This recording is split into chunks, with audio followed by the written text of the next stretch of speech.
tonight on blaxploitation. Yeah, it's good to see you, Peanut. Yeah, but those days are gone. I'm gonna be cool now. Before you're cross-examined, Officer Freeman, I'd like to take this opportunity to commend you for your fine exhibition of unselfish and calm action to help your friend and fellow officer in a time of desperate peril.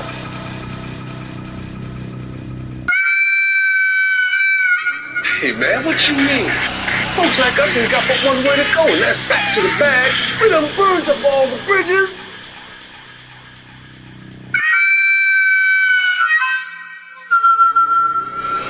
What this community needs is more Officer Freemans.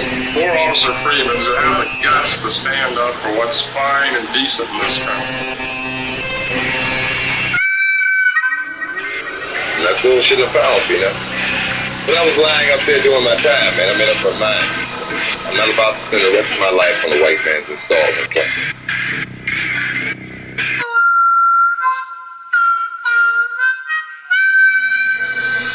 This is a perfect case to cite for the bleeding hearts that would have us turn maniacs like the defendant loose to crack the collective skull of society with their devilish bricks, to shoot down innocent people in the streets with their diabolical guns.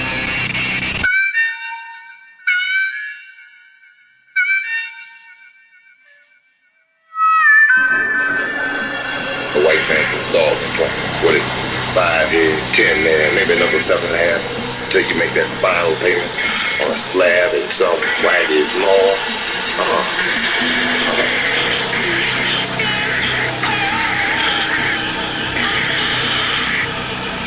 You yourself admitted how much you hate this guy. That kind of hatred brings on mania.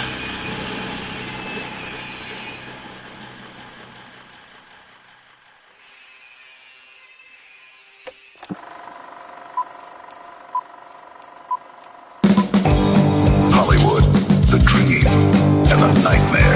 No, I mean it. I'd love to have someone to love or someone to love me. It ain't easy being a freak. And we're supposed to do this by treating ourselves to a fancy womanize, by turning them loose, hunting them down, and murdering them in cold blood. What you are about to see now is the second degree of torture. We should just bare our breasts to the wind and let nature take its course, right? Hey, cops! We don't have a permit. Run! Sure it's violent, but that's the way we love it! Violent, violent, violent! Will you listen to me, you free preacher son of a bitch? The Lord of Flies. A bit strong for your taste, perhaps? A bit crude for my taste. Yeah, well, one day you'll find out that crudity is in the eye of the beholder. Oh, it's hot in here.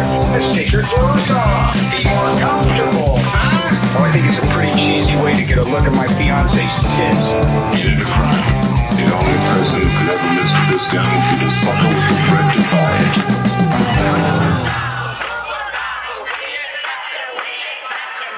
It has a philosophy, and that is what makes it dangerous.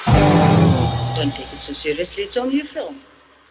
Hello, everybody, and welcome to another episode of blaxploitation. I hope that's why you tuned in, because that's all we got for you here, folks. The voice you hear, of course, belongs to one great guy. His name is Nick Cheney. That's me. How you doing? Looking great. And the voice you don't hear yet belongs to Mr. Dan Jeremy Brooks. Dan, welcome home. How are you? The man in that police van tried to castrate you. Ooh, how could he know the effect would be to mutate you? Ooh, and that rage they put in you kept on growing behind bars. So welcome back, brother. Welcome home, Brother Charles. All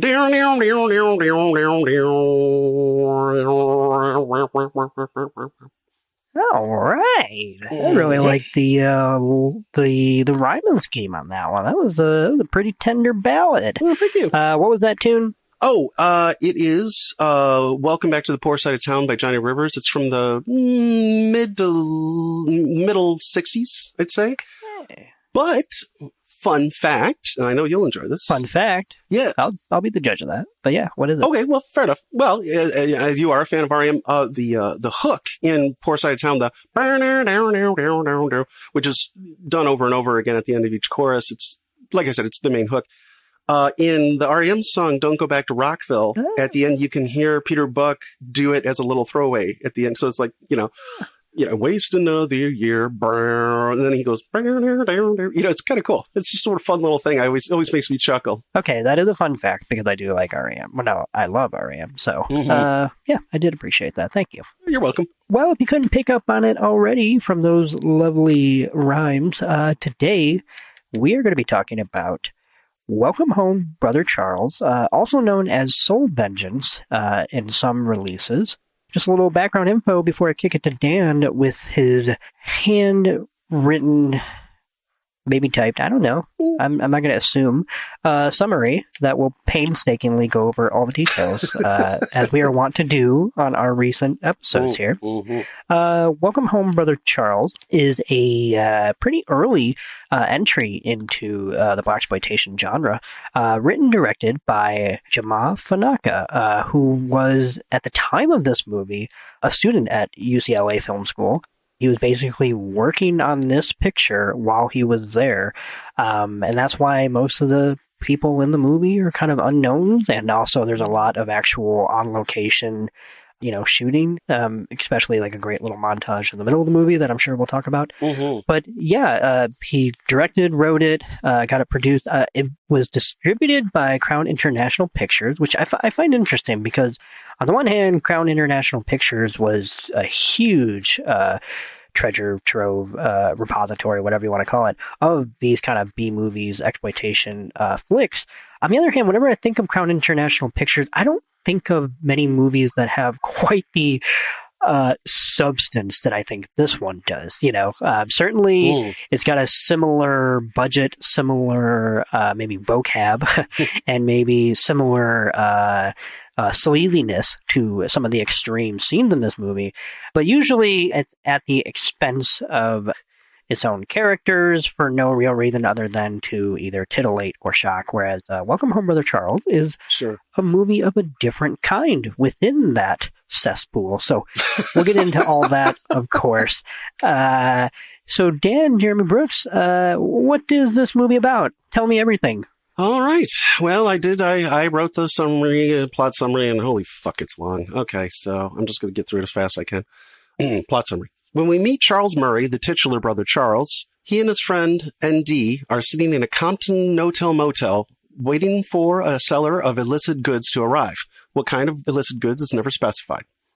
Meanwhile, two plainclothes LAPD are nearby staking out a group of corner prostitutes in what looks to be for them a fairly routine vice bust.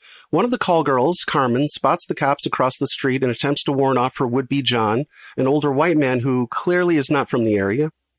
ND looks out the motel room window and spots the cops, so Charles and ND make a run for it. Despite the fact that they've broken no obvious laws, the two detectives drop what they're doing and give them chase. ND gets away, but Charles is nabbed by Detective Jim Cunningham.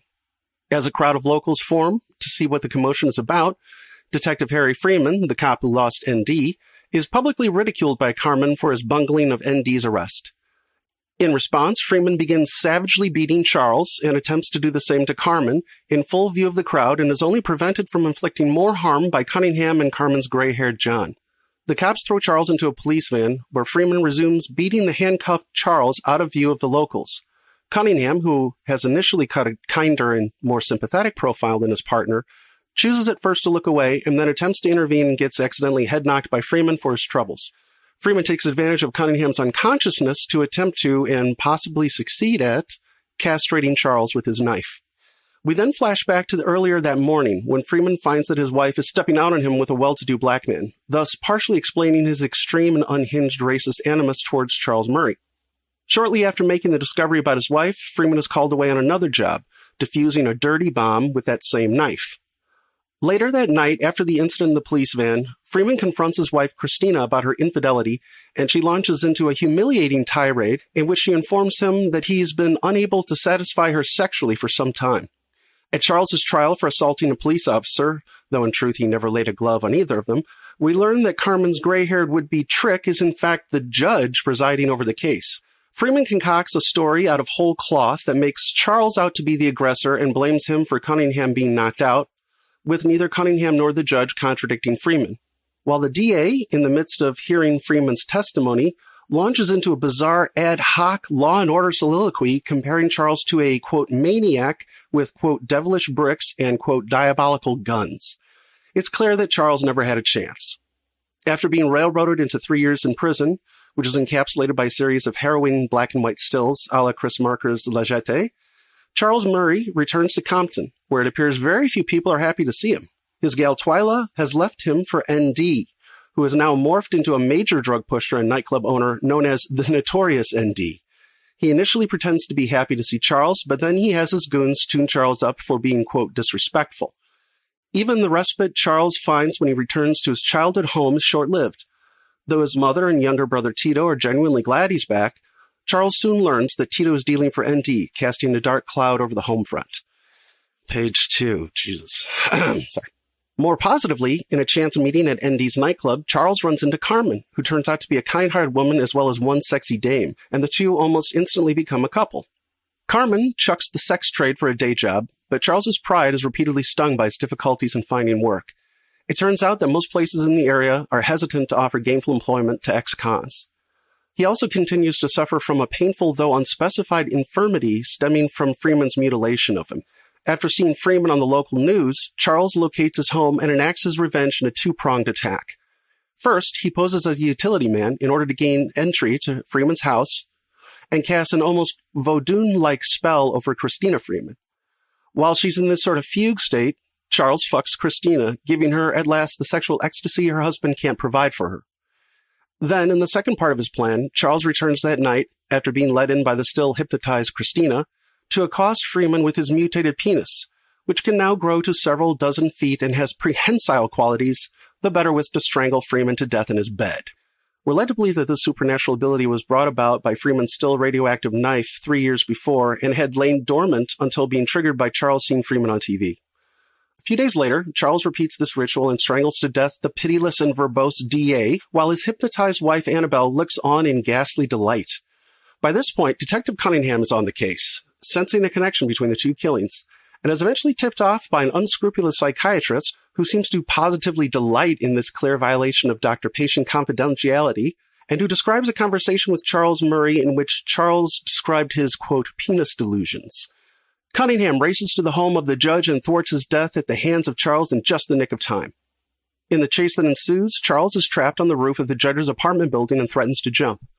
Cunningham attempts to talk him down, and Charles reveals that he planned to kill Cunningham last because, in Charles's words, Cunningham is a Pontius Pilate by allowing all this evil to be perpetrated on Charles. Carmen is brought in to help negotiate Charles off the ledge, but after finally being briefed by the cops as to the gruesome tortures that Charles has undergone, both physically and societally, Carmen shouts to Charles, "Jump." Whew.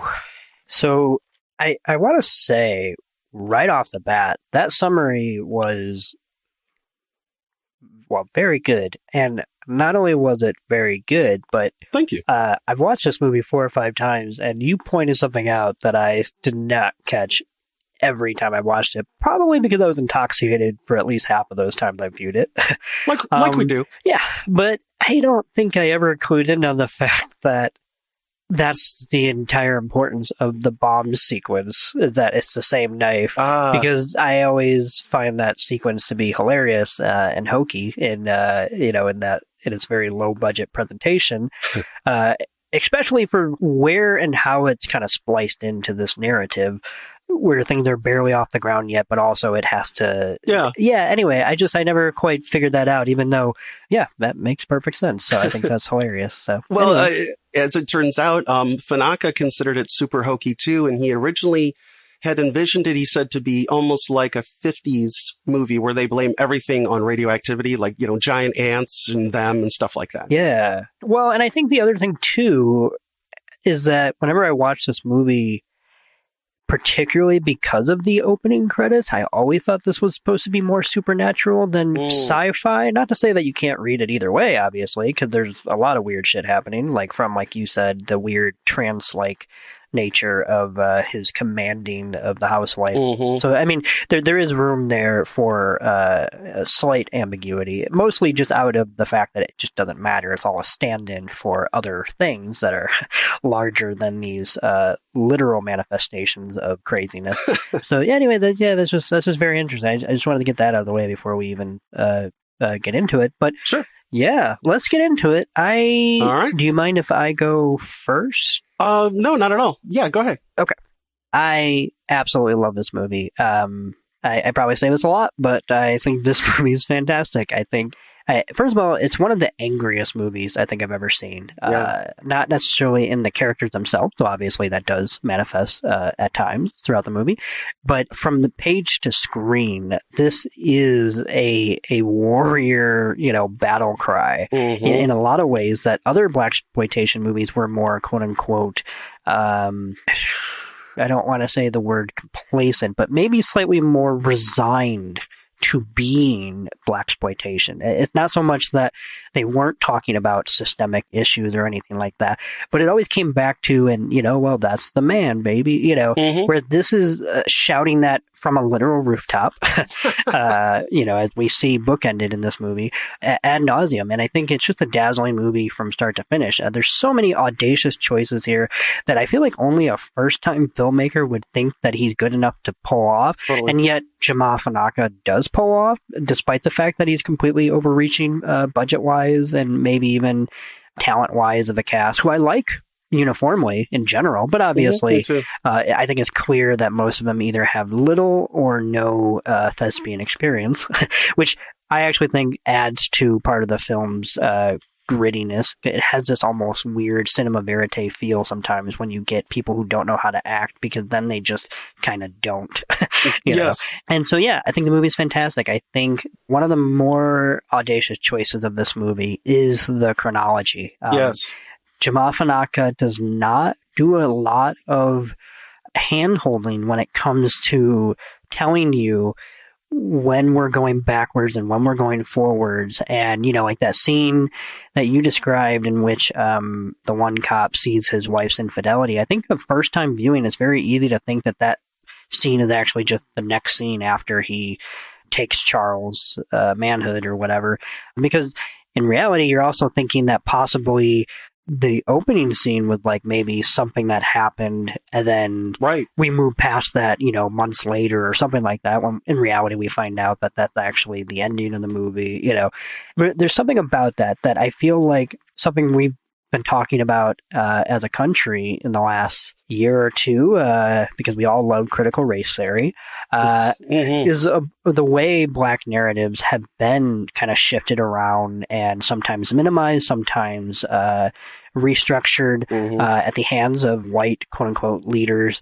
And we've learned, albeit way too slowly, that a lot of times that all of this stuff, the sins of our past and the trauma we passed down, it is not generational in the sense that it happens in waves. Rather, it is something that is just perpetual. Yes. It is something that is never ending, and it is something that is happening ad nauseum with little to no progress actually being made, no matter what lip service is being presented. And I think that's what this structure really hits home, is that you think you're going in a forward line. In reality, you find yourself looping backwards to where you started. Yes. Not in any kind of weird, surreal way, but just in that kind of like, haven't we been here before type commentary on progress and its inability to actually take effect. And so I really commend Jamaa Fanaka for going all out with that, his first time out as a filmmaker. I think the central conceit of this movie on paper is it's such a grindhouse tagline. Black guy with super big dick chokes out white people who he wants to get revenge at. But Fanaka is not interested in actually selling the movie as such, both promotionally, but also even within its own movie. We're not really given that information. We can maybe glean that that's happening, but that's a that's a stretch if you don't. Without confirmation, that says something more about you if that's what you want wholeheartedly believe before it's confirmed. And, by the time it is revealed that that's, what's happening, it plays as this kind of horror film reveal that is so knowing without being winking. It is this kind of gotcha moment where it is both hysterical, because it is. I mean, just that prop alone is just wonderful. But also genuinely feels like it is coming from a place of something truly nasty and uncomfortable about our society, because that, black virility as being signifier of something to be afraid of by white men is like, that is a thing. I mean, that's never not been a thing, and people have gotten lynched because of that. Black people, I should say, have gotten lynched, not mince words.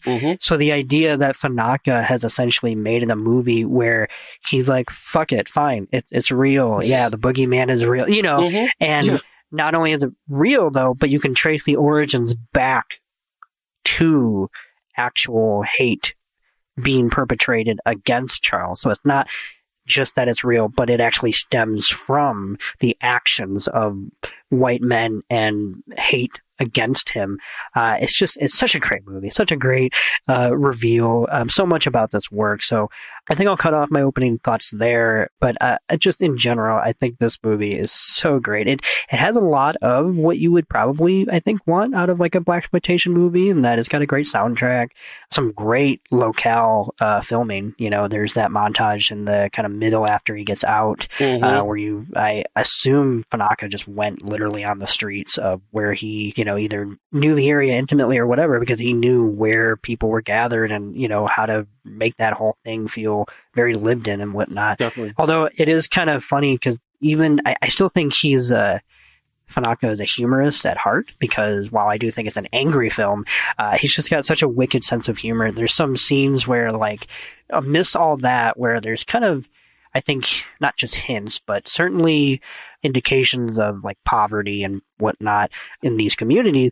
There's also a moment when Charles, as he's coming home, is walking down the sidewalk and like almost, and this is unfortunate because, it doesn't mean the same thing anymore, but I'm still going to say it, is like Bill Cosby-esque dad with these two boys who are like fighting, and he's like, you can't hear what he's saying, but he's like taking them both under his arms, and he's like, oh, let's all get along. I just got out of jail, little boy, Right. And it's this like weirdly wholesome moment that it's just kind of funny because it's almost something that just doesn't actually exist. And Charles is kind of high off of his own supply, only to be brought back down to earth pretty much as soon as he starts living again, unfortunately, due to who he is and the circumstances surrounding where he lives and what he was born with. So, yeah, those are my opening thoughts. But I absolutely love this movie, and I think it's such a wild one to show to people because you kind of don't want to spoil it.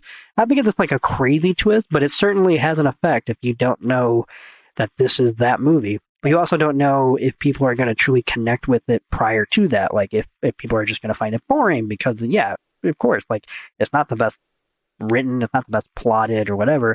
But there's nothing about this movie that is not audacious for me in every frame. Yeah, so, true that. Dan, what do you think? I'm really glad you mentioned the way the larger black community is pictorialized is very much like an extended family. I mean, not to say that they get along, because like families don't always get along, but yeah, I love that shot of the Charles, kind of joshing around with the two kids, and then he checks in on the guys shooting craps and whatever. And I mean, and you just get the feeling everybody sort of knows everybody. I mean, even the pimp, he knows Charles just got out of prison. He knows who he is, and everybody knows all this stuff. And I do love those. I'm guessing probably Super 8 shots, that montage of Watts, and my favorite one, there's a shot near the end of just a suit and tie standing outside his front door reading the newspaper, and the headline shouts black and white. It's like, what was that?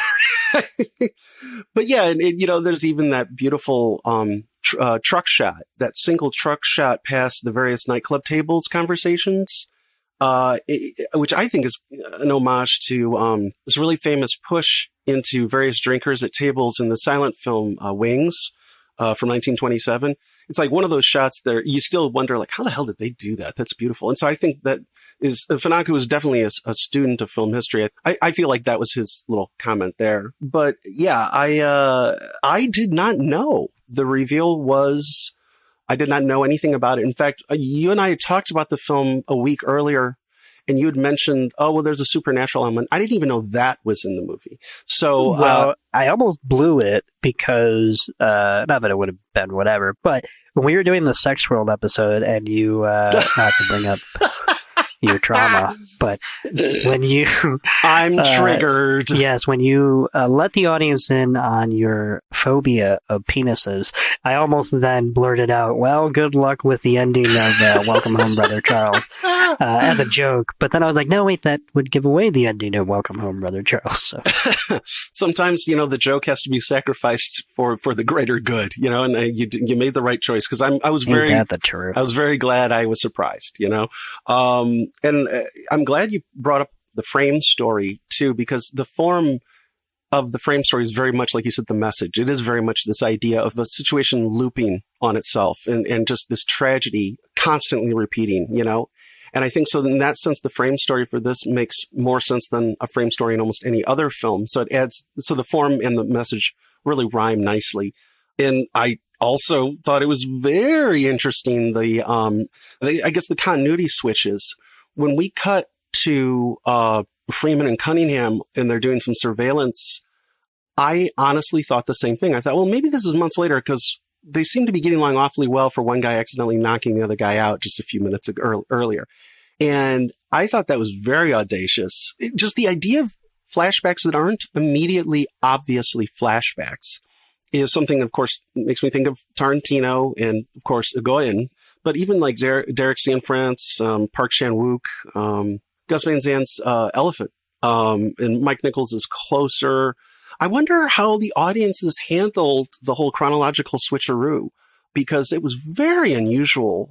I can't think of anyone, really. I mean, maybe Nicholas Roeg back then, but even he wasn't necessarily skewing the chronology that much. He would just not clue you into when he was switching something around. So I don't know. I'm very intrigued by that. And with somebody as smart and competent as Fanaka at the helm, that it was intentional, because there's no way that it couldn't have either had one of those very silly, wavy transition effects, or even if he didn't want to go that route, like zooming in on a calendar date, or, just whatever. Sure. Like he would have been able to make it work on this budget, whatever. So the fact that he doesn't do it is, it's very disorienting, and it's just very bold. Yeah. I mean, it feels a lot like that moment in the Man Who Fell to Earth, where basically the alien has this major reversal in the plot. I should say it that way. And then we immediately cut to a new scene, and we are given no clue that it's many months later and that all this stuff has changed. Again, Nicholas Roeg, he was very ahead of his time in that regard. But yeah, I wondered that too. It's to the point where I was like, oh, did I screw something up here? Did I accidentally, but I mean, with the Vinegar Syndrome stuff, it's always, all the chapters are reels. And so this one has, I think, 5 or 6. A great touch that I always love on their discs. I know. I love it too. I mean, for me, it makes it a little harder to jump around, but I think it's just such a brilliant conceit. I love it. So I knew it was correct, even though, you know what I mean? So I guess what I should do is I'd like to talk a little about, because you mentioned blaxploitation, and I want to talk a little about that too, in the ways that Fanaka was responding to blaxploitation. Yeah. And basically, he was part of a group of Black, and sometimes African, as in from Africa, filmmakers. They were all students at UCLA in like circa late 60s, and they were known as the LA Rebellion. So they were sort of like trying to create a film movement that was similar to what you would call third cinema. So like first cinema is considered Hollywood, second cinema is art house, and third cinema is this kind of international movement started in the 60s, mostly based in the global south, or what we used to call the third world, and it's overtly political, overtly working class. And LA Rebellion was trying to create an American version. So bringing that all back home and that mode of filmmaking and that radical left-wing consciousness. So anyway, but several of the people in LA Rebellion did go on to pretty great artistic heights. Some of the more famous ones, you've got Charles Burnett. To Sleep with Anger is absolutely masterful. Julie Dash, Daughters of the Dust from the same year, also masterful. Some other people I wasn't as familiar with, Ben Caldwell, Haile Gerima, Larry Clark, not the guy who did Kids and Bully, not that guy. This is the guy who did a movie called Passing Through. And of course, Jamaa Fanaka. And these guys were very tight-knit. They were very reciprocal. They all worked on each other's movies. Like Charles Burnett, as I say, the director of Sleep with Anger, he was actually one of the camera operators for Brother Charles. So that's interesting. And Ben Caldwell, he was the black and white stills photographer for that montage in the middle, the one I said sort of Le Jeté-esque. So these guys, they all worked on each other's stuff. They acted in each other's movies, but most of the time, it's rare to see a film movement where the people all really know each other and all are from the same specific area. Usually it's like something a critic creates after the fact. Like, okay, well, these guys, we'll call them this, but it's very rare to see a film movement where they actually did know each other and they were consciously trying to create something from the very beginning. And these are among the first black students to graduate UCLA's film program. Fanaka, sort of tongue-in-cheek, well, not really, actually. He credits affirmative action for his college career because it was a very new concept. And he says, there's a little quote here about affirmative action. He says, affirmative action just said, hey, you blacks have been kept down for so long, and now we're going to try to use some type of formula in order to give you a chance to catch up. And that was how I got into UCLA, through an affirmative action UCLA outreach. Many of my fellow filmmakers had started calling me the poster boy for affirmative action. Mind you, these were all black people too, but they felt that he was the one who, like, man, he really figured it out, But unfortunately, despite getting a leg up, it wasn't really all roses for Black, Latinx, LGBTQ students. Some less than flattering stories about 60s, 70s UCLA professors and their curriculum, administration's attitudes, just issues of open racism. Like, professors would encourage some of the film students not to make films. It's just, even for a lot of white people as well. Michael Childers, who was John Schlesinger's life partner and a really great photographer, he said he learned more in 1 year working as Schlesinger's personal assistant on Midnight Cowboy than in 5 years of UCLA film school. So, yeah, some really not so great stories there about that. So the thing is that blaxploitation was very much underway by 1975, when this movie was finished. Yeah, I will say that I earlier said early blaxploitation, but I do actually want to take that back because I was trying to figure out the timeline, and yeah, Sweet Sweetback's Badass Song came out in 1971. Oh, wow, okay. So yeah, it had basically been underway. It looks like, just looking at the timeline itself, it was kind of right in the middle. I mean, Dolomite was basically going to come out right after this, if not around the same time, which means that blaxploitation was already starting to kind of fold in on itself as a genre that can now, maybe not parody, but eat its own tail. Right, exactly. And well, that was one of the things that was so interesting about Fanaka was out of the LA Rebellion. Well, okay, so first off, I should say that there were some contemporary attitudes in the black community towards blaxploitation that were very negative. For instance, the term blaxploitation, I found out, it was coined by Junius Griffin, who is exec director of the NAACP's Hollywood branch. He created it as a pejorative. He said the transformation from the stereotype step and fetch it to super ninja on the screen is just another form of cultural genocide. And another guy, Clyde Taylor, who was the co-founder of the African Film Society out of San Francisco, he was withering in his criticism. He said Shaft was a pre-disco movie opera in which characters, instead of singing, spoke an oratorio of bad dudes pseudo-black English.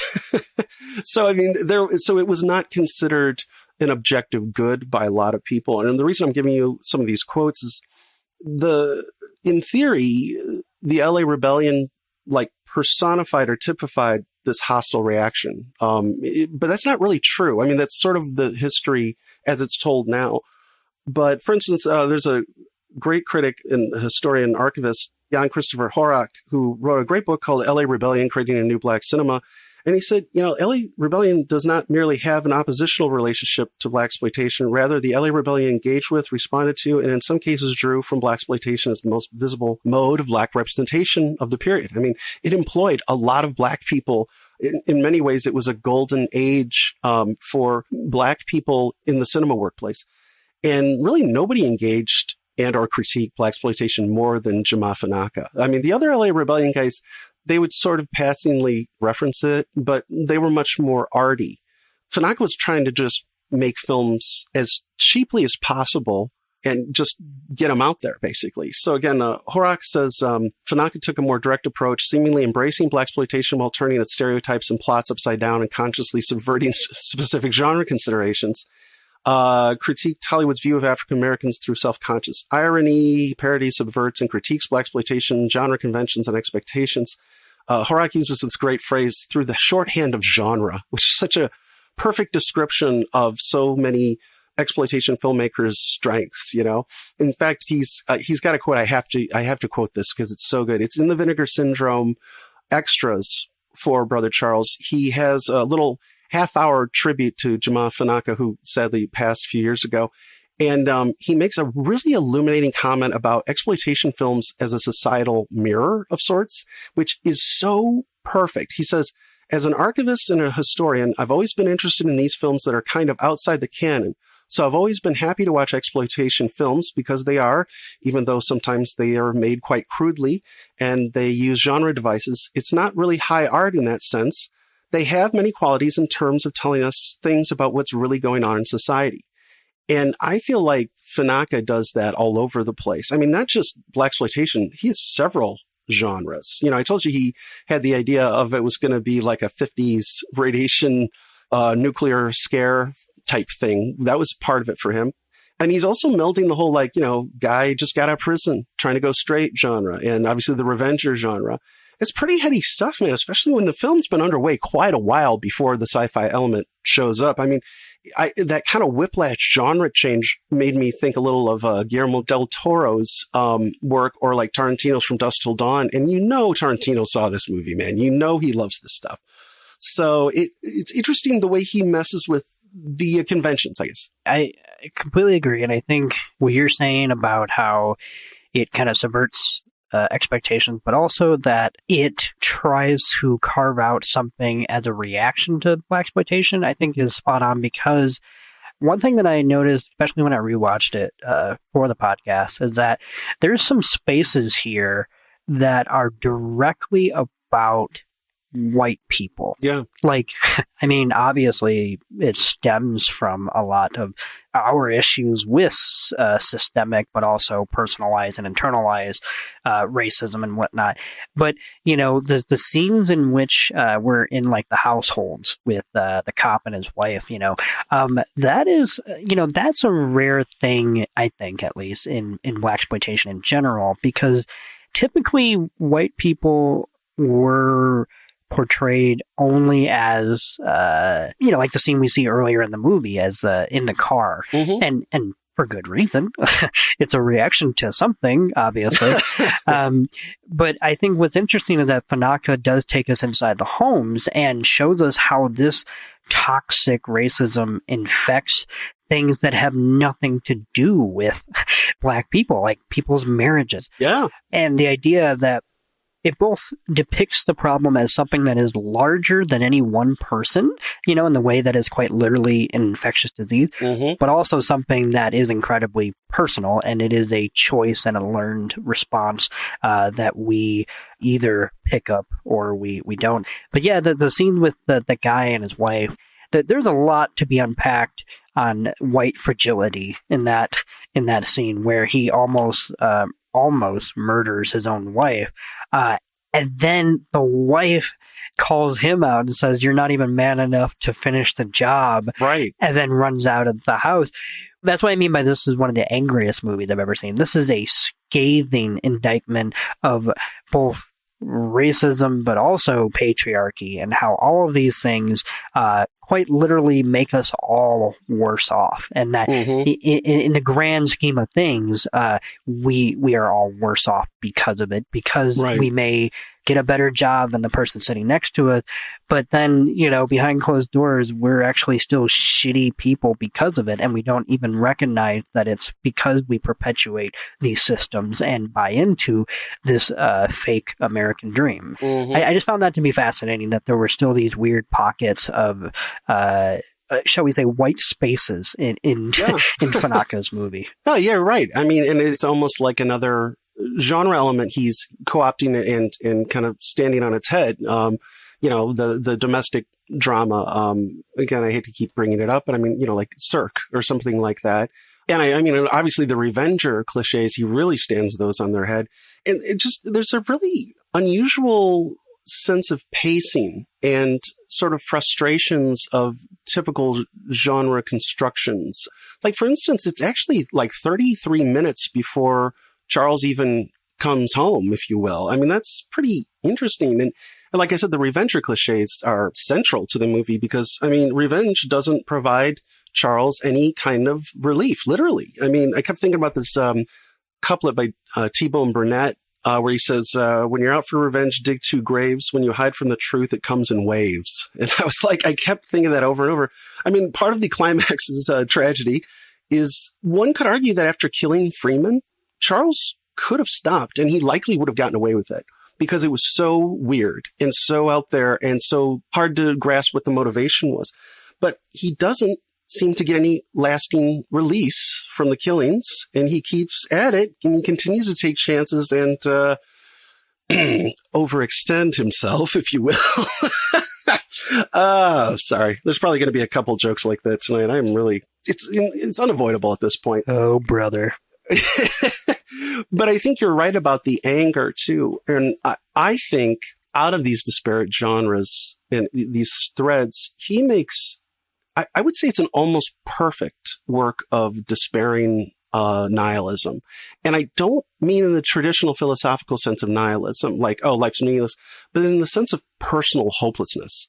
I mean, Fanaka references Louis Ferdinand Céline, a book called Death on the Installment Plan is, among other things, it's a novel about the growing feeling that you'll never find true connection with other human beings. It's a very pessimistic text. And interestingly, the short film Fanaka made right before Brother Charles was called A Day in the Life of Willie Faust or Death on the Installment Plan. And then he references it again in Brother Charles in one of, I think, the wisest moments in the film, which is excerpted in the intro, where he's basically saying, I'm not about to spend the rest of my life on the white man's installment plan. It's a very knowing moment and clearly, again, a reference to this very despairing novel by Céline.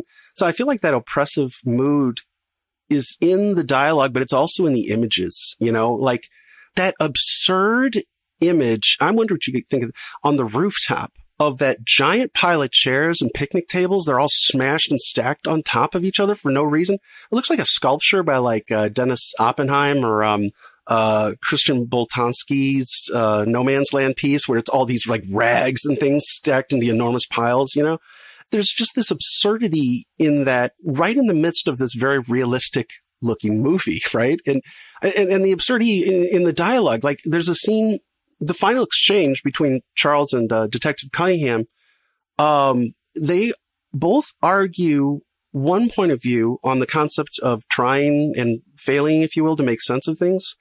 And then seamlessly, they switch positions. They switch point of views and argue the opposites at each other. It's very odd. And even just the way the film starts, I mean, with that, again, no pun intended, that arresting opening shot, of just the two of them looking at each other. You don't even know he's on the roof yet. And they're looking at each other and they're just contemplating each other silently. And we're kind of initially robbed of establishing shots. And so there's no real contextual meaning, which gives it an eeriness. It's almost like, almost feels like Resnazian, like last year at Marienbad or something like that. And as you said, even the structure, it does feel like a loop. I think you referred to A couple weeks ago, I think the word you used was purgatorial. I thought that was a really good word for it. So, I mean, so there's this despair and this feeling of hopelessness and like you're trapped in a loop you will never get out of, which essentially is true. I mean, there's that hideously sad last image of Carmen yelling jump. And I mean, can we really blame her? I was going to say, let's unpack that scene in general. I mean, well, yeah. The first time I saw it, I was like kind of gobsmacked because it seemed that's another moment where it seemed like it subverted genre expectation. You know, instead of like the Shaft type heroic figures of these genre exploits, you know, here we have Charles, who in a lot of ways is not extraordinary. You know, he didn't go to jail because he was the best at pushing drugs. He didn't land on his feet, but he also was able to kind of start picking back up a domestic life, and he just kept pushing and kept shoving and whatnot. And then for the final scene, for it to end this way with her shouting jump, it really took me by surprise. Not in a where I was like, what are you doing? But I was just like, shit, you know, like I'm not in a position to say that anyone should ever advocate for anything like that. But in the context of this narrative, particularly being a stand-in for a larger struggle than one character's struggle, I completely understand that kind of defeated attitude, and I thought it was an extremely bold choice to punctuate a movie like this, and to kind of rebuke the idea of blaxploitation in general, that we should somehow romanticize these genre conventions, and that this is okay as long as we are in on the joke. I just thought it was astounding. Well, yeah, I mean, you know, it's like if 25% of what we saw in this movie is accurate for what people of color were facing in the 70s in LA, I can see how suicide could become a thing devoutly wished for, you know? And even that quote at the very end, I don't know if it even provides any real hope, because at first I thought it did. And then when I watched it again, I was like, I don't know. I don't know. The quote is, let them indulge their pride of thinking I am destroyed as a comfort to them. Let it be. And I just got to mention this because as an aside, but I think it's, just interesting, I guess. I mentioned Jan Christopher Horak a couple of times. I had a really interesting correspondence with him, with Chris, as he prefers to be called. I couldn't find the quote source, so I reached out to him and I thought, well, hey, you know, this guy, I'm reading this book you co-wrote.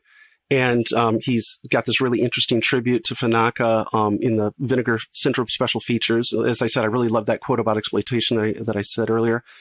And so I couldn't find the source. So I wrote him and I said, do you know? Because I thought, well, maybe it's Book of Psalms, but I couldn't find anything there. And then I said, well, it also kind of reminded me a little bit of like some of the more like westernized, idiosyncratic patina of like an Ezra Pound or a Robert Oppenheimer translation of Hindu scriptures, where it's like, yeah, you know what I mean? Like, and then Chris wrote me back and he goes, you know, I've had a lot of conversations with, you know, Fanaka over the years. They became very good friends. And he says, I don't remember us ever talking about it. And he's like, I think at first I was thinking it was Mary Shelley's Frankenstein, but he's like, but he came up empty-handed on that too. So it's possible Fanaka just wrote it and put it in quotation marks to kind of lend it a sort of, you know, finalizing panache, you know. So to this day, I have no idea where it comes from. But again, it just contributes to this feeling of just despair and sadness and it's over before it begun. You know, that kind of feeling. Well, I will say, if you're listening and you know where it's from, please reach out and tell us. We would love to know. So just a little plug for that. You can always email us at projectsploitation@gmail.com. I am the steward over there at that email, and I will gladly read any of your thoughts, whether you know that, or you just have some comments on a movie or complaints about Dan. Thank you. Right. And I will promptly dismiss them and not care. So that's why I'm in charge of the email account. Actually, it's kind of true. I mean, anyway, but you're right. I mean, in this kind of statement of personal hopelessness or nihilism, whatever you want to say, there is, of course, like you said, some pretty wickedly satirical statements about representation, obviously. I mean, like Fanaka basically said I have a quote. He says, he's basically talking about like how movies are so amazing because you have people sitting in a dark room and you have their full attention. And he's like, okay, so you have this power to say something and to influence their thoughts. And he says, so I wanted to use that to make a serious statement about this ridiculous myth that was generated by the white slave owner because they were scared that the white women would want to have surreptitious sex with the slave. And it backfired on them. Instead of scaring them, it intrigued them. You know what I mean? And so that was my first film, Welcome Home, Brother Charles, he says. And from the opening shot of the credits, I mean, you talked about the yeah. I know. I love that theme, dude. It's so simple and exceedingly creepy. It's Fanaka wrote it himself, you know? Yeah, I saw that. That was pretty cool. Yeah, so he just wrote the theme, not the rest of the music, but and it's distorto saxophone, and I want to say like primate sounds, maybe? And then it turns seamlessly into like a strong gust of wind, you know, because then we're on the roof.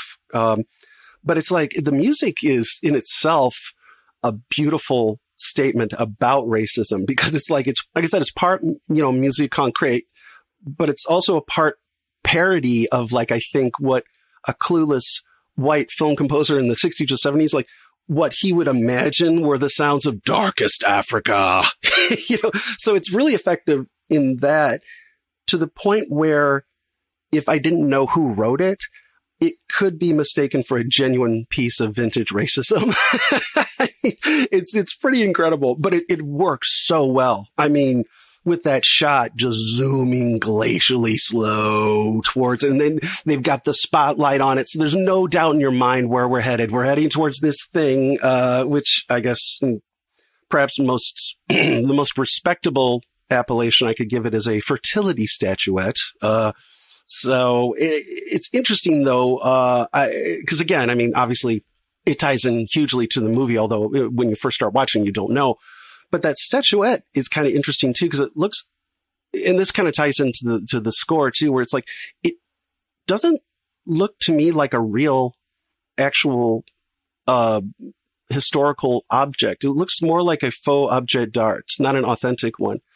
I have a friend, Gene, who he collects, like ceremonial pieces from, Papua New Guinea and Indonesia. And he told me once a great way to determine authenticity is like how much wear and tear it's received. And this one doesn't look like it has almost, because they would be used every year or often several times a year for various, as a totem. And this one looks more like it was made to order for the film. So I think he's also winking a little on that in the same way that the theme is winking on black representations by white people. You know, you even got that great callback near the end where they dissolve between the pseudo-African, like primitive totem in the psychiatrist's office. And then it dissolves into that highly European woman breastfeeding her child statuette in the judge's house. You know, I mean, it's just really wickedly satirical and just very clever.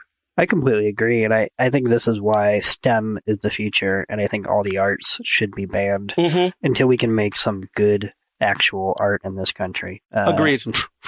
On that joking note, I think we'll really quickly go into a little intermission and then we will be back to discuss Welcome Home, Brother Charles.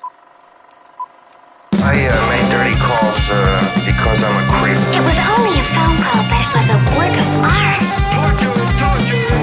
You know who you are? You're the son of a thousand fathers, all bastards like you. Coffee, baby. You gotta understand, I thought you were dead. This is the end of your rotten life, you motherfucking dope pisser. You wouldn't like it. Such a bunch of guys with ceremonial work out here touching each other. Ritualistic. Jeff, you're acting like a schoolboy. You know what? I feel like a schoolboy. I've never felt like this in my life. It's kind of some fucking movie, you know? We're a fucking team. We're like Starsky and Hutch. Oh my goodness. Isn't that just wonderful?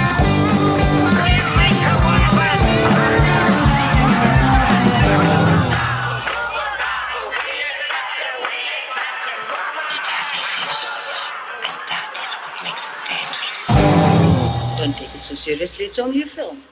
And we're back from that little break. Hope you didn't miss us too much, babies. We are discussing Welcome Home, Brother Charles, a film directed and written by Jamaa Fanaka from 1975. Before the break, we were kind of talking about that opening credit sequence, specifically the theme that plays that Fanaka composed himself, and of course that image of that fertility statue maybe that we charitably are calling it. But I think that's a good place to start here with, is that, like you had explained earlier in the episode, that, Fanaka's impetus for this movie, kind of the germ, was to tackle that literal dumb myth of black virility in the face of white women and whatnot, and what that both does to white women and white men who exist alongside them. And the fact that this movie goes all in on that, it takes that idea seriously, by which I mean it is, I think, still a comedy in those scenes. Like, I think it is a wicked joke that, Fanaka is behind the camera laughing. But the other thing is that as a white audience, which me and Dan both are. Spoiler. Yes, I know. We finally revealed it. I know. People were like, I had no idea. Yeah. You people are white? If you couldn't already tell. It's one of the things where it's like, as a white audience watching this, it's super uncomfortable, because I have to then also, and of course it's nothing compared to anything that actual, hate crimes are perpetuated against her. So I'm not trying to compare suffering or anything like that. But to watch a movie like this and reconcile with the fact that this isn't something that Fanaka pulled out of a hat. This is a real thing. This is, like I had said earlier, this is why people die. This is why people get abused. This is toxic hate. And it's toxic hate, in this case, in its most absurd form. Like, it can just be downright brutal in other forms, but in here, it's a literal prop penis choking out the life of a white judge and so on and so forth. And I find that image to be both striking and hilarious at the same time, and hilarious in that great kind of cringe way, where it's like, yep, I get it. I'm sorry, and whatever else you want me to say. And so, I just absolutely love the way this movie, it goes all in on that gimmick, so to speak, and in a way that most of his contemporaries would have went in a completely different direction. It would have front-loaded it. Yeah. This would have been, like, the movie itself would have been called Black Dick or something. It would have, like, that's exploitation in a nutshell, right? True. Is to come up with this idea that people are like, well, as we quoted from Craig Ferguson earlier in another episode, well, I gotta watch that. It's got kung fu, karate, everything. But it would have been like one of those things where it's like, okay, that's our marketing. Also, that's, like almost New World Picture style. We need at least 5 deaths by it. Yep. We need at least 1 sex scene with it. And so on and so forth. And there is not even a hint of, actually, ironically, there's not even a hint of exploitation in this movie with regards to that angle. True. The moment itself obviously is an indulgence, but it's hardly exploitative because of the way that it was concealing it from the very beginning, so that by the time it does reveal it, it's more of an uncomfortable joke that you didn't consent to be a part of when you sat down to watch the movie. And I absolutely love the way that reveal is handled. Well, and it's funny, the fact that we don't see it the first time, it allows for the emotion to be unmediated by humor, in a sense, because you're watching this rage and this anger and this just consuming want of revenge, So it's interesting that they only show it the second time, which is, I think, it was a really brilliant move. And I wouldn't maybe have necessarily thought of it myself even, but it really works. And also, I mean, during those scenes, you've got the lighting on Charles is so similar, in fact, to the idol in the credits, where you have this totally dark background. I mean, everything's just swallowed in darkness, Oh, and then, of course, actually, we get a very similar camera move from the credits. We get it in the prison montage, where we even get the same music. We get the same theme playing, and you're hearing this kind of these footsteps walking, and we're just kind of walking down this prison block. the camera's pushing, or rather trucking slowly, you know. So we get a rhyming camera movement there. And as I said, I loved, by the way, that brilliant use of still black and white photos, you know, Legete, of course, but it also reminded me of my Catholic grade school days where we would watch these things. I can understand that. I'm going to leave that alone. As I was saying, well, we would watch these things they called film strips, where they'd project onto a screen a series of still images, and you'd have an LP record playing. That was the sound. And then when the record made a beeping sound, it alerted you to switch to the strip's next image, you know? So it was almost like that, but like in a monstrous sense, because it's such an emotionally unnerving moment in the film, you know? I feel like I know what you're talking about, actually. I feel like I've, not in church, but I've definitely seen that, maybe in a school setting somewhere. Mm-hmm. Yeah, I mean, it's honestly, by the time I was in school, it was ancient technology, but Catholic schools are typically about 30 to 20 years behind everyone else. I mean, we were still using ditto sheets and, you know, all that. And so, and Abacus says, no, I'm kidding about that. Anyway, so, but yeah, that whole idea of the satirizing of white assumptions and black myths really gets amplified and underlined by actually the score proper, at a point when he first begins his revenge. We start to hear this very mysterious, sparse amount of woodblocks right before the first hypnosis scene, and we never heard those before. And as well as you hear chimes and bongos and kettle drums and metal cranking, you know, the Fun Trick Noisemaker-esque percussion. So it's almost like a joke on voodoo in a sense. You know, it's all very Hollywood voodoo, though. Like I said, it's a white film composer from the time's idea of it, which actually made me think of this great Eugene Chadbourne's Voodoo Vengeance, which actually would be a great title for this film that sums it up pretty well. I was going to say, the alternate title was Soul Vengeance, which feels like capitalizing on past blaxploitation trends and then mixing it with, you know, other trends. So anyway, yeah. Absolutely. But, you know, like what Fanaka said in that quote I was reading about the cliches about white women, I mean, you know, them being sexually intrigued is really hammered in the Act 3 imagery. Like we have, you know, Freeman's wife in the middle of the day in some pretty provocative dress. She's wearing a sheer blue top, which allows her black bra complete visibility. Is really interesting. So you have this myth of the bored housewife's instantaneous sexual availability, more than suggested during the, hypno-fucking scenes, for lack of a better phrase, and with some spectacular editing of close-ups of the mouths, you know? Or what about that really ghoulish expression of glee on Annabelle's face? She's the DA's wife.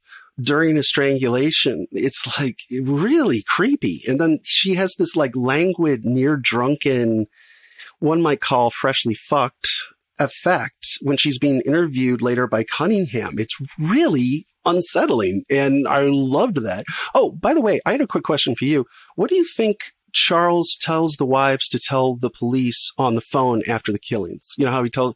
I've often wondered, because, you know, they're still very much hypnotized at that point. So I'm like, I wonder what he tells, you know what I mean? I was curious. Yeah, you know, I feel like every time I watch the movie, during that scene, that's what I'm wondering. And then the movie, almost due to its disorienting structure and chronology, it flies away from my mind to where I never actually have actual time to think about it while I'm in the headspace to think about it. Mm-hmm. So I don't know that I have a good interpretation. All I can think of is, I lean towards something with regards to just covering it up in general, you know, like whatever he's saying is some kind of like, just tell the police that it was this, you know what I mean, or something like that, because, you know, a white woman in distress will be believed as long as they're given a script, you know. Well, yeah, I mean, yeah, absolutely. I mean, of course, Emmett Till is the most horrendous and infamous example of white woman being believed, and a very young black kid really paying the price with his life in the most horrible way possible. But, you know, you mentioned the kind of exploitation-y subject matter, the luridness, and it is true. I mean, but the castration themes, oddly enough, I just want to mention this, it does have echoes to respectable works like The Sun Also Rises or Sweet Bird of Youth, which are works by two of the most celebrated writers of the 20th century. I mean, that's Hemingway and Tennessee Williams, respectively. So, and of course, the other thing, too, is Fanaka, as I was saying, he waits until the second murder to even show it to us. We're unsure, really, for most of the film, the extent of the damage. I mean, Fanaka's like, man, I'm not showing the shark for the first 88 minutes, you know? And by shark, in this case, I mean gargantuan prehensile penis. I mean, that's what I call mine. I go with crawling king snake. That's just, you know, the John Lee Hooker thing. So anyway, so I mean, like, we know that Charles reaches for his groin at the moment he recognizes Freeman on the TV. He's, you know, so it's either a phantom pain or a reflexive protective measure, but we don't really know the extent of the damage. And damage? He got an upgrade. What's he complaining about? I just feel like this is win-win. No, anyway, but there is some foreshadowing in a very great little tiny sequence, and you've seen the film several times, so you probably will know what I'm talking about, but it's where Marlo Monti, the actor who plays Charles, he slightly cocks his head to move to the side of like some hanging leaves as he's walking up to Twyla's mother's house. And then he just lets out a very small neck and eye twitch, just very subtle. Like, I mean, to the point where I may be imagining it, but I don't think I am. And it's like in one shot, you know, Fanaka tells us two huge things about post-prison Charles, right? One is he's by nature a gentle, non-confrontational person, right? And two, there's something under the surface he so far hasn't even cared to consider that's happened to him, you know? He even says, he's like, look, I'm just a little bit jumpy when he's talking to his mom and his brother. So, and we get that tick, that return to it in Freeman's bedroom when we have Charles looking directly at us. And again, you know, total darkness all around him, just like in the opening credits. And it's accompanied by this intriguingly ticky little small camera shake. It has this like uncomfortable, like almost undercranked look. Like it's an interesting effect, and he does it again in the second killing too. So it's interesting about that. Well, also, and I mean, what's so unnerving, the contrast switches between like the softly lit pastels of the wife outside the kid's bedroom, you know, and then they cut to him and his face, and he's just enraged. He's like it's almost confounded look on his face, and there's this darkness around him. The contrast between those shots is really striking, to put it lightly. But the funny thing is, and I'm guessing you probably have noticed this too, because you've seen this movie a few times, but Freeman's facial contractions and his like, you know, half intelligible mumbling during the castration attempt is not dissimilar to how Charles looks and sounds during the strangulations. Did you notice that? Like they're both, there's these mumblings and the face, the movement of the facial muscles, it's very similar. I will say that I've not noticed that, and I don't mean because it's not there or anything like that. That's just something that I would have to chew on, I think, upon rewatch. Because yeah, that is food for thought. Because that says a lot if that is true, and I'm not saying that I don't believe you. I'm just saying I don't believe you. No. Well, I'll do you one better. I've got another one too. Okay. Interestingly, you'll notice Charles and Freeman respond similarly to the thought of their women with someone else. Yes. They both put their hands around their partner's throats. Now, granted, for Charles, it's relatively short and he doesn't actually try it. Yeah, but it's interesting. He's like, he loses his composure for a moment, you know? So yeah, that's another weird thing. I do remember that. So I do kind of see, I see what you're saying, because I do think that there is a parallel there where, kind of like recently in Tarantino's The Hateful Eight, a movie I love, and a movie that I think does a great job in illustrating how racism and misogyny are not parallel battles. They are very much similar in the sense that they're born out of hate and certainly cyclical perpetuations of awful injustices and systems that basically allow it to fester and whatnot. However, they run in different veins, and they're both kind of a product of, you know, something much larger than themselves. So when we see something like Charles enacting a similar kind of violence to his own partner that you know, Freeman was going to enact on his own way, you know, I definitely think that is completely intentional. I think that is definitely trying to show you that patriarchy creates a toxic kind of masculinity that knows no race. I mean, yes. Obviously, it's a hard thing to thread the needle on and articulate because of the fact that misogyny can manifest in different ways in different culture, but at the end of the day, it also can manifest in the exact same ways across different culture. Right. No one's immune to the base level of a patriarchal society and the ill effects that it has, unfortunately, against women and the men who continue to buy into it. Yeah, no, you're right. I mean, everyone is degraded by it. I mean, I think you and I talked about this a little during the Black Christmas episode, which is one of the cornerstone principles of feminist theory is that everyone is harmed, that both are degraded by both genders. Men get locked in a prison of masculinity and what it's supposed to be or look like. Right. While women are, I don't want to say victim, but they are are victims of the abuse that stems from that image that the men are taught to adhere to. So yeah, the idea is that yes, everybody loses, and I think that this movie has that at its heart too when it comes to race relations. I mean, I don't think, as we see, Freeman himself is I'm for sure not going to use the word victim, but is a side effect of of his racist beliefs and whatnot, as we talked about earlier, affect his own domesticity and quite literally impact his relationships with the people around him, even when in a lot of ways race doesn't even come into the equation. So it definitely paints it as something that extends beyond just the people that, like, for example, hate crimes are perpetuated against. It can also be internalizingly damaging. Yeah, I would agree with that.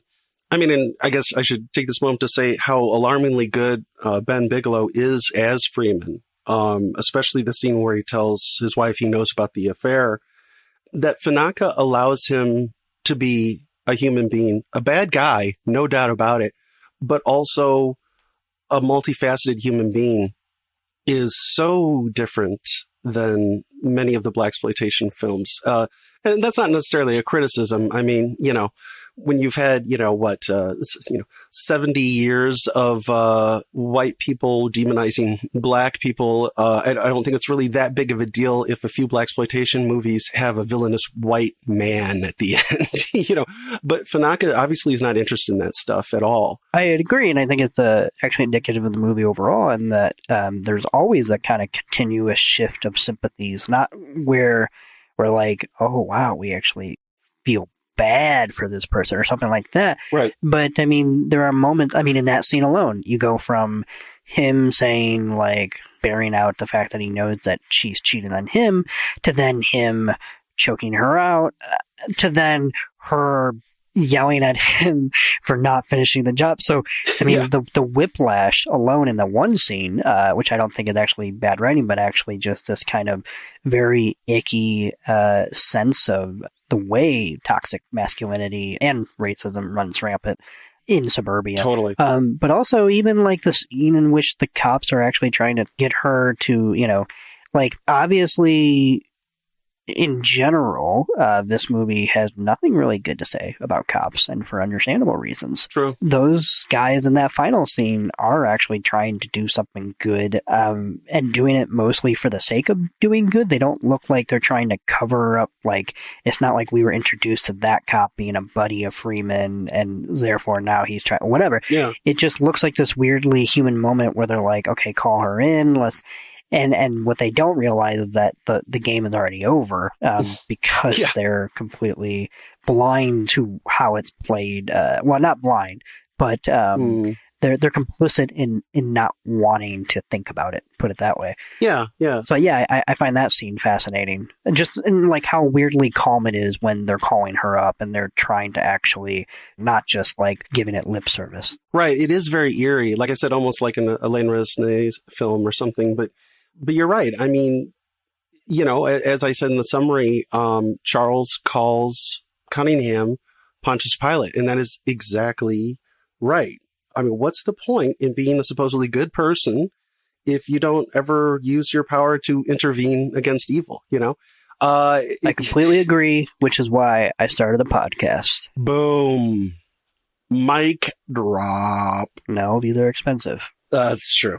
I honestly always think that every time when I see one, I'm like, oh, I'm very much my father's son because he always worked with a sound equipment. Not according to this DNA test. God damn it.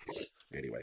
But yeah, in a way, Cunningham's more disturbing than Freeman.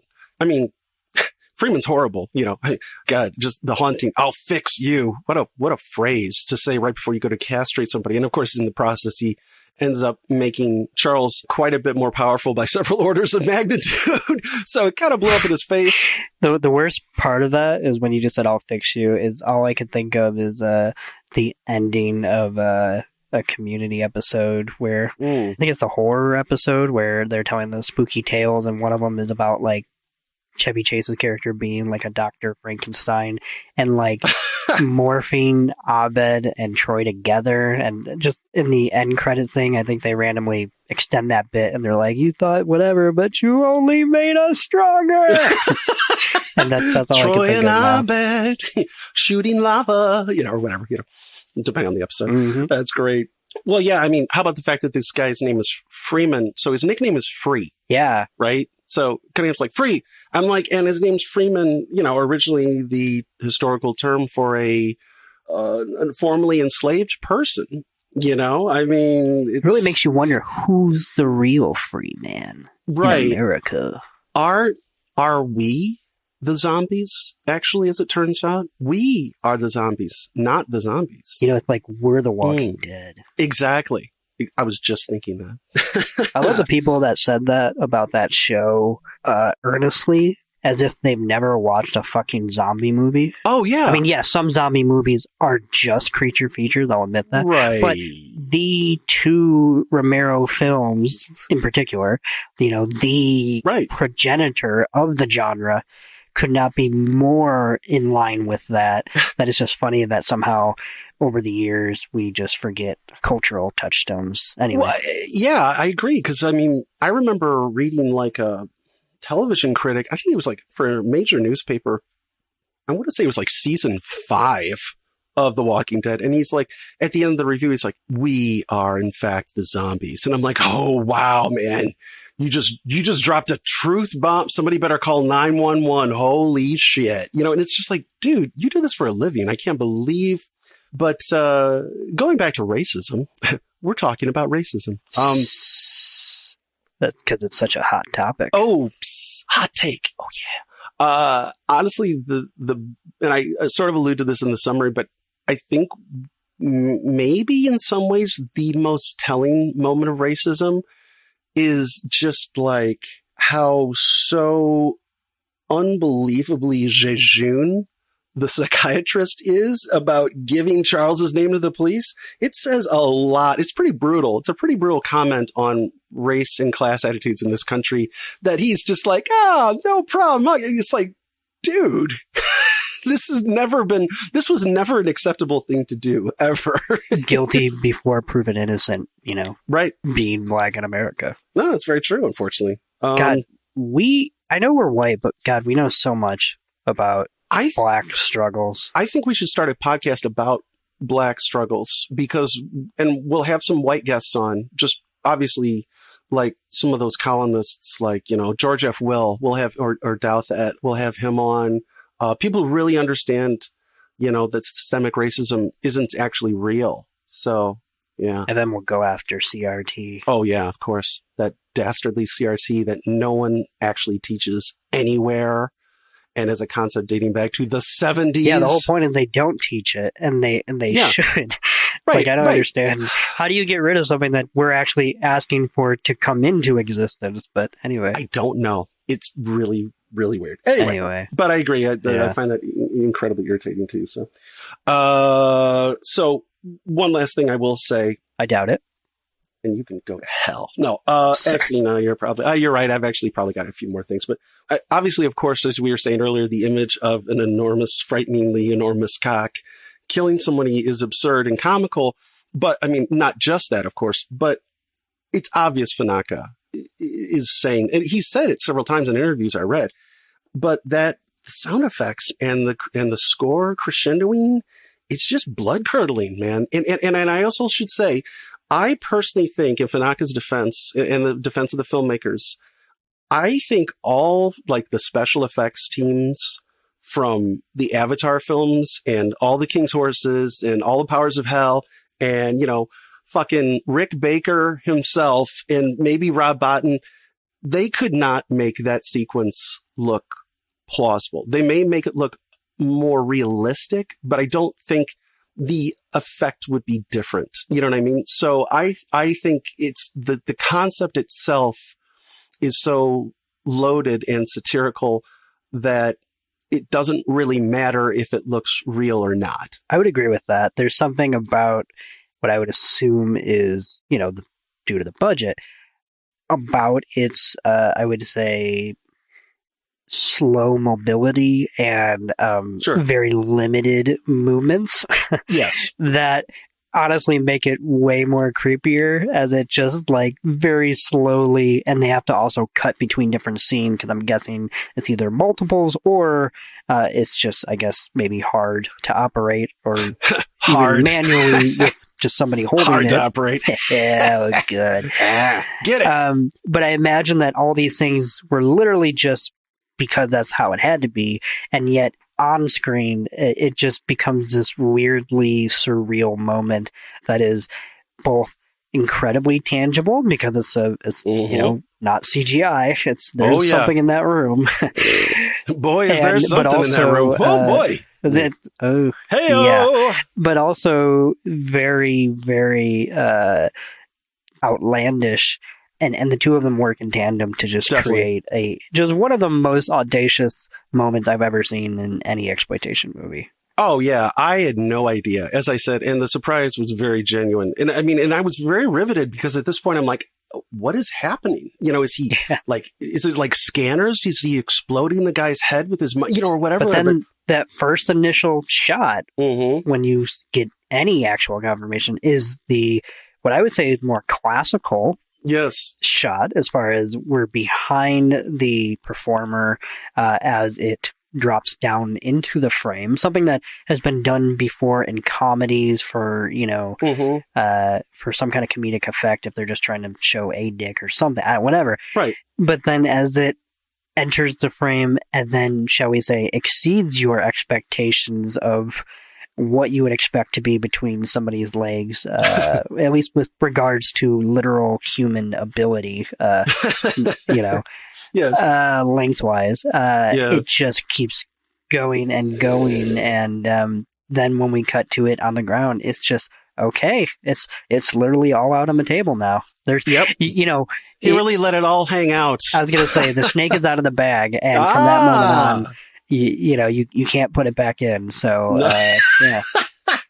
Oh, that's beautiful. But, you know, as you said about budget, I mean, I know for a fact the thing was filmed on weekends over 7 months. So continuity must have been a hell of a struggle. And the whole reason is, Fanaka said, it was I could get equipment for those 2 days. I mean, he basically delayed graduating from UCLA in order to continue to have access to this equipment.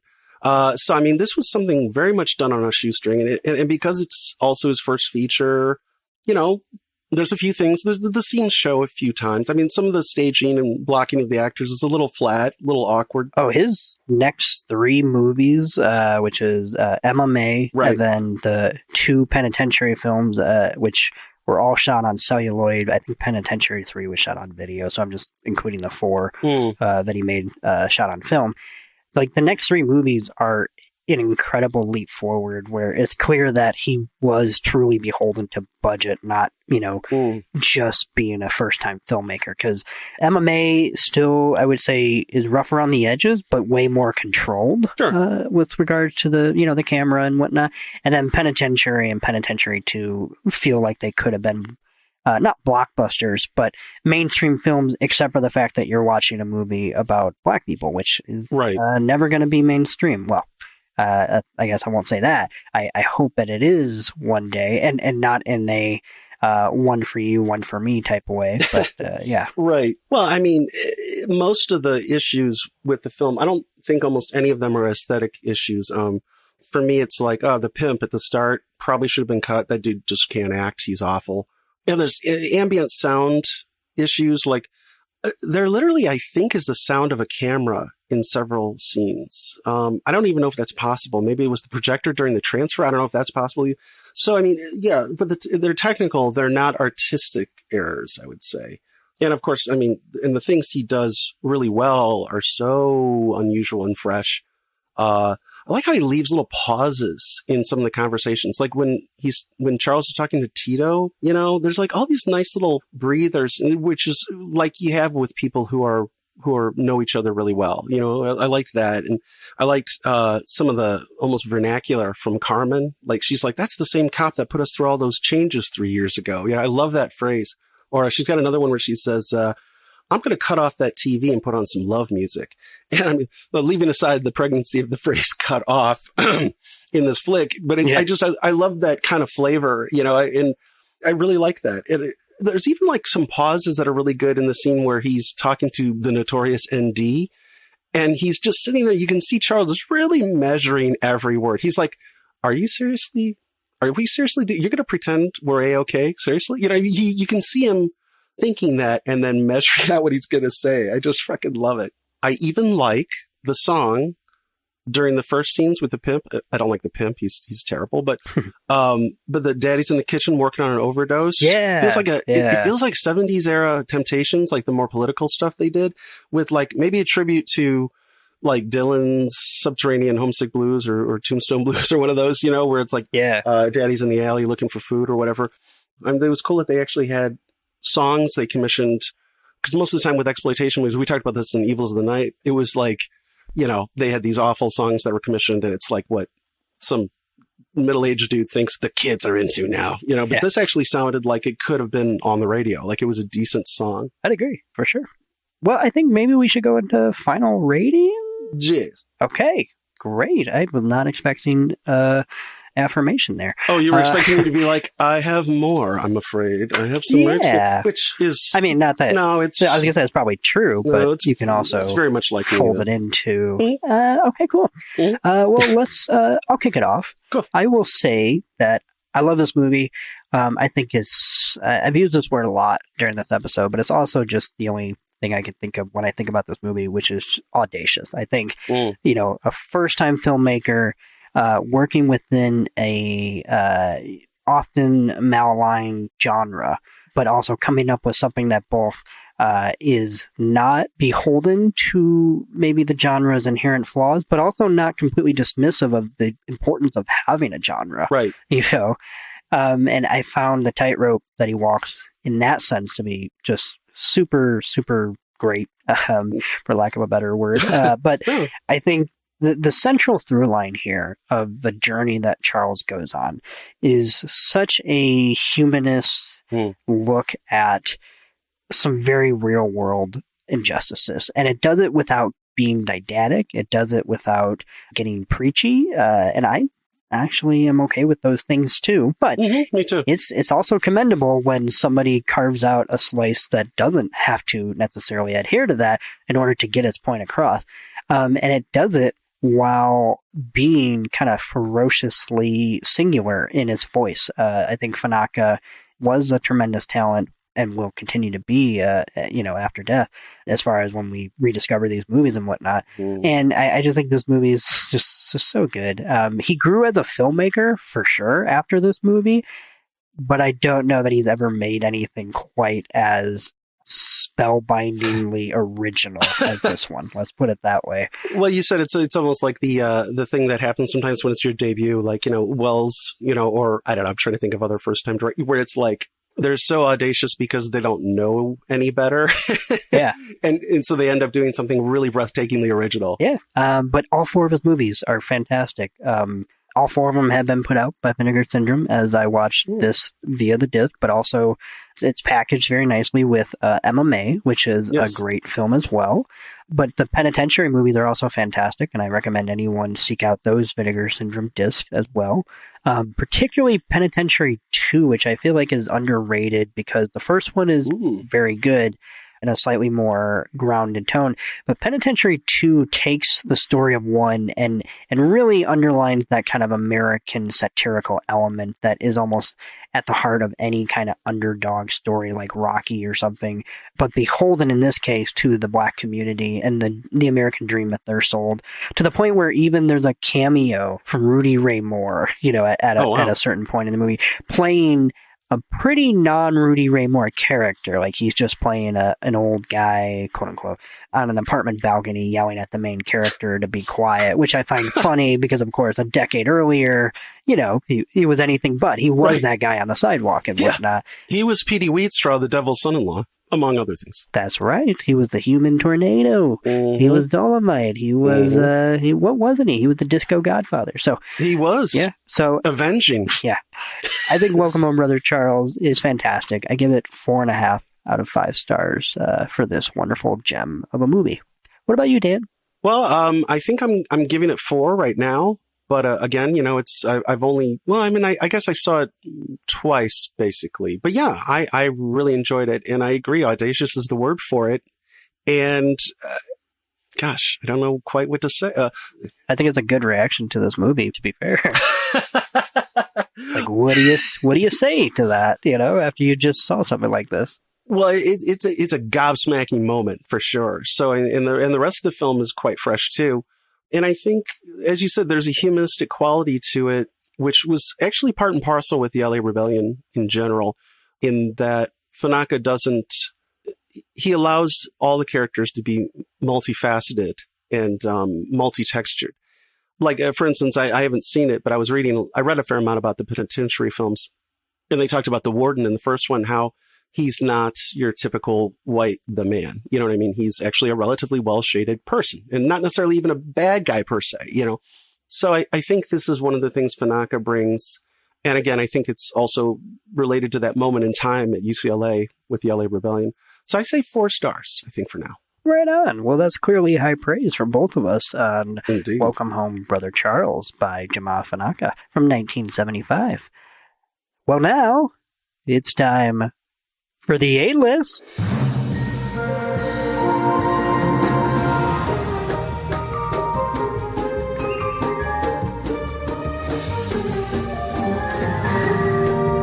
story, the characters, and the incidents are fictitious. However, it's such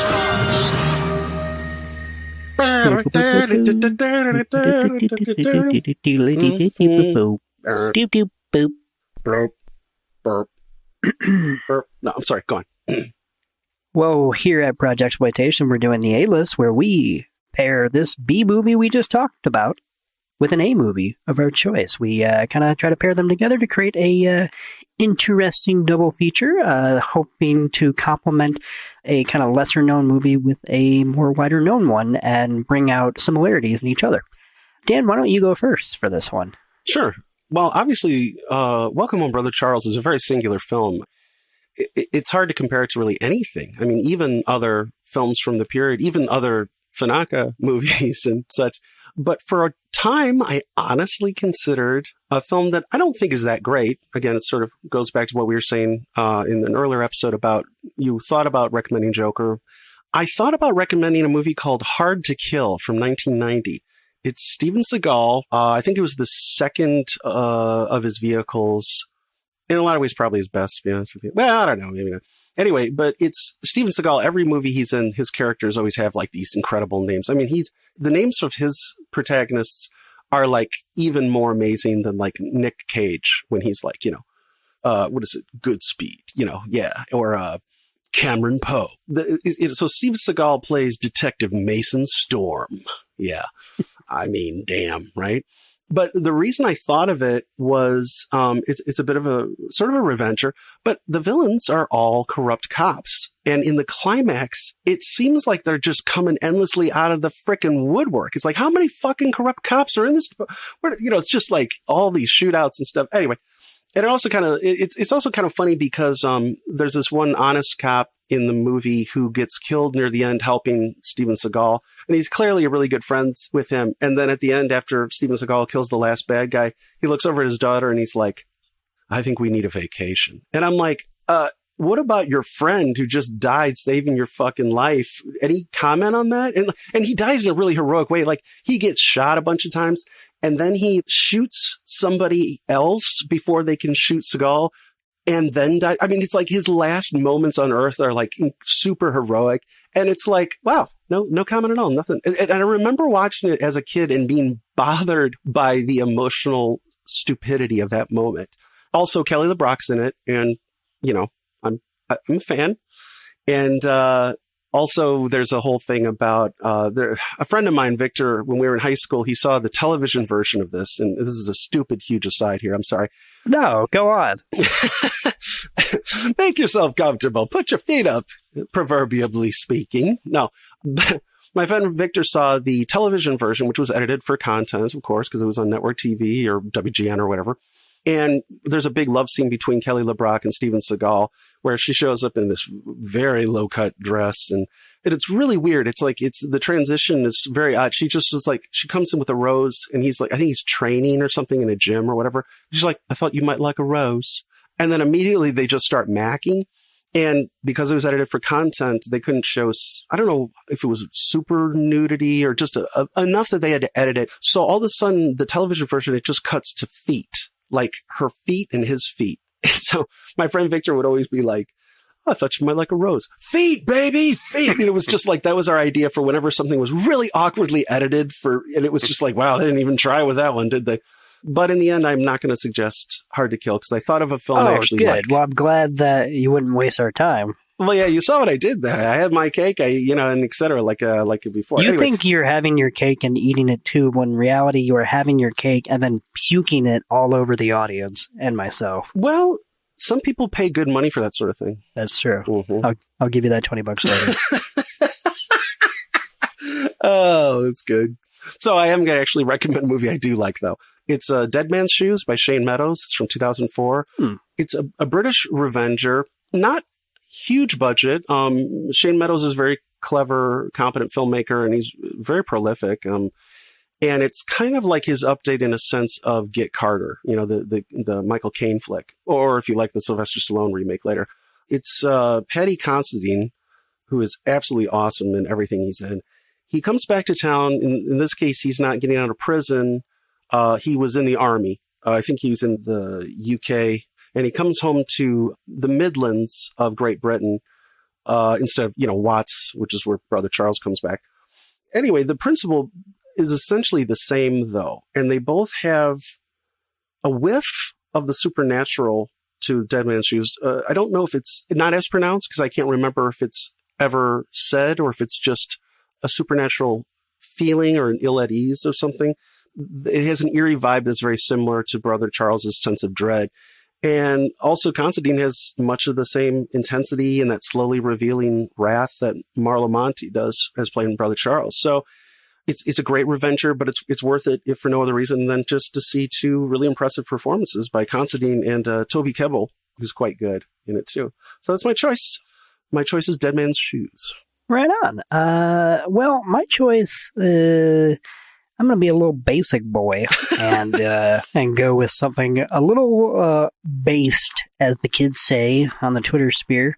And I'm going to go with Spike Lee's Do the Right Thing. Now, these movies in general are obviously very different. I mean, that's just clear and cut, dry. But I think if you watch them together, it creates an interesting portal into the trajectory of black cinema as a whole, while also being able to see, I would say, the predecessor, in my opinion, to Spike Lee's. I mean, he wasn't like super before, but obviously he was before. He was about one generation, like one decade, I would say, before Spike Lee. Mm-hmm. I find this movie in particular to be a similar magic trick, cinematically speaking, as to what Spike Lee did in the larger conversation, which is just inject oneself so confidently, but also abrasively into the cultural media conversation, particularly with regards to black representation, and just do it with such fervor and disregard for any actual accountability of white reaction, just fucking do it. And I think for that reason alone was why I would choose Do the Right Thing. I think in a lot of ways, Fanaka probably was not afforded some of the opportunities that Spike Lee was afforded, who also wasn't afforded some of the opportunities that other contemporaries were, True. But one was able to do things at an earlier time within the confines that they were able to do it, so that another one could come a little bit later and do it even on a slightly grander scale without the pretense of quote unquote blaxploitation, you know what I mean, and whatnot. Mm-hmm. I mean, I have no doubt that if Spike Lee wanted to, if he was an older person and he was starting out in the 60s or 70s and wanted to make the films that Spike Lee wanted to make, that he would have had to have probably made blaxploitation, quote-unquote, films. So, I don't know. I find them to be kindred spirits as filmmakers, particularly with regards to their very singular voices and mastery of the form. Certainly one got to really blossom as a filmmaker and really go off and have a lucrative career. But that just says a lot about, I think, Jamaa Fanaka's short tenure as a filmmaker, that I would even put them in the same breath, because that's quite an impression that one made in such a short kind of period of time. So, for me, Welcome Home, Brother Charles with Do the Right Thing by Spike Lee. Well, that's a great choice. And I mean, in the case of both films, it's very difficult to find comparisons to either one. They're both very singular. Yeah. And I know for a fact Spike Lee has much affection for the blaxploitation stuff. I remember reading an interview where he talks about how much he liked Get Christy Love. Oh, yeah. And there's a couple of homages to blaxploitation that are funny but affectionate in Girl 6. So, I mean, so I know even Black Klansman, the two love interests have that conversation about, I think it was Shaft versus Superfly. No, Superfly? Well, maybe I not. forget, but it was a conversation in the movie's universe about two prominent blaxploitation characters and which one that they each backed. So it's clear that he does obviously have a love for them, which is good, because as we saw today, I think with Welcome Home, Brother Charles, there is a lot to mine from them. And I think that's going to conclude our discussion today on Welcome Home, Brother Charles, directed by Jamaa Fanaka from 1975. Who knows what the future will bring? Well, we do, but we're not saying. Mm-hmm. Yeah. Might be something with a trashier aesthetic, one might say. Oh, I see what you did there. Mm-hmm. Or did I? I don't know. I don't know. We haven't really talked about it. Dear listener at home, we haven't actually finalized yet. So Nick may know what I'm talking about, or he may be like, okay, what I actually do know what you're talking about. Okay, good. I was just trying to not give away what may or may not be in the title. Yeah. That I just gave away. No. So you said may or may not. That's our little, we don't know. That's our little clue. Mm-hmm. That's right. So look out for that in the future. I gotta see that.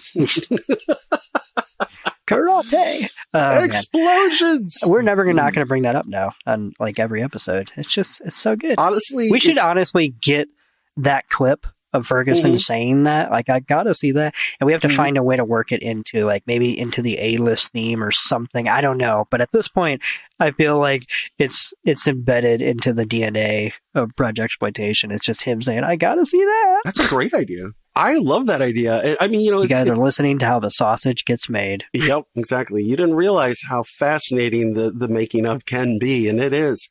But it's like, isn't it Jimmy Kimmel who always has the Mac and Me? Or no, it was Coco, wasn't it? Yeah, because Paul Rudd would always show up and show that clip from Mac and Me. Oh man, which is one of the funniest clips ever by anyone. I mean, it's so good. I laugh and laugh every single time. Beautiful. Speaking of exploitation. Okay, well, yes, yeah. Just saying. Oh boy. So from myself, Nick Cheney, and my brother, not blood-wise, Dan Jeremy Brooks. I just want to, for legal reasons, state that. Just you have no claim on any of my estate or wealth, which I'm just amassing behind me right now. I thought I had a silver bullet just now, and then you went and did a disclaimer. Damn it. Yep, that's right. Sneaky. So from myself, Nick Cheney, and Dan Jeremy Brooks, this is Blaxploitation, and we'll see you on the next reel.